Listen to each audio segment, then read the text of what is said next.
అండి, welcome to our channel. నేను మీ విస్మయ స్నేహ. ఎలా ఉన్నారు అందరూ? నేనైతే బాగున్నాను. మీకు థంబ్‌నెయిల్ చూసేటప్పటికి అర్థమైపోయి ఉంటుంది ఈ లడ్డు ఏంటని. ఇప్పుడున్న కాలంలో మనకంతా కూడా తిండి అనేది కొంచెం హైబ్రిడ్‌గానే కదా దొరుకుతుంది. అయితే మనకు పూర్వం కొన్ని ఉండేవన్నమాట.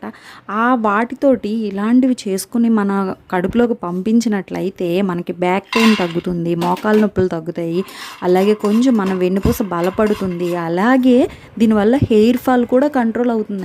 నిజంగా చెప్తున్నాను, నేను చేసుకుని తింటున్నాను, నాకు యూజ్ అయింది కాబట్టి నేను ఈ వీడియో చేసి మీకు పెట్టడం జరిగిందనమాట.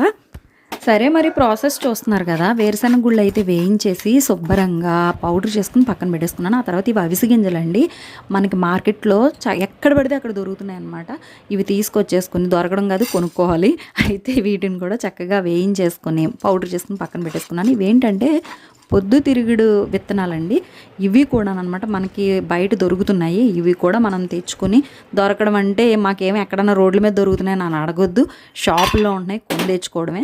తర్వాత వాటిని కూడా వేయించేసుకున్నాను. ఆ తర్వాత బాదం పప్పు మీ దగ్గర ఎక్కువ ఉన్నట్లయితే దాన్ని కూడా ఒక కప్పు తీసుకోండి. నేను అన్నీ కూడా ఒక్కొక్క కప్పు తీసుకున్నాను అనమాట. మీ ఇష్టం, మీ ఇంట్లో ఏ కప్పుతోటి మీకు ఎక్కువ లడ్డూలు కావాలంటే కొంచెం పెద్ద కప్పు, తక్కువ లడ్డూలు కావాలంటే కొంచెం చిన్న కప్పుతోటి మీరు కొలతలు వేసుకోవచ్చు. తర్వాత ఇది చోడిపిండి అనమాట. దీన్ని కూడా ఒక కప్పు తీసుకున్నాను. అన్నీ కూడా వేడికి వాడి సెపరేట్గా వేయించండి. ఎందుకంటే అన్నీ కలిపి వేయించామనుకోండి, ఒకటి వేగుతుంది, ఒకటి వేగదు. ఎందుకంటే పొద్దుతిరుగుడు విత్తనాలను తొందరగా వేగిపోతాయి, బాదం పప్పు అనేది లేటుగా వేగుతుంది అనమాట. అందుకని వేడికి వాడికి సెపరేట్గా వేయించేసుకుంటే బాగుంటుంది. నేను రాగి పిండి ప్లేస్లో చోళ్ళు కూడా చెప్తున్నాను. మీ దగ్గర చోళ్ళు ఉన్నట్లయితే చక్కగా వాటిని కూడా వేయించేసుకుని పిండి చేసుకుని వీటిలో కలుపుకోండి.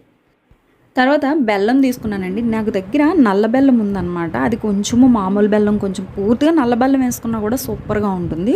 రెండూ కలిపి చక్కగా కొంచెం వాటర్ వేసుకుని, అది కూడా నేను ఏం చేశానంటే ఒక్క కప్పే తీసుకున్నాను. మరీ స్వీట్ ఎక్కువగా ఏం తింటామండి. చక్కగా పొద్దున్నే ఈ లడ్డు తింటే హెల్త్కి మంచిది. మనం పొద్దున్నే అంత స్వీట్ తినేలేం కదా, అందుకని కొంచెం వేసుకున్నాను. తర్వాత ఇది ఇలాచీ పౌడర్ అనమాట. దీన్ని కూడా కలిపేశాను.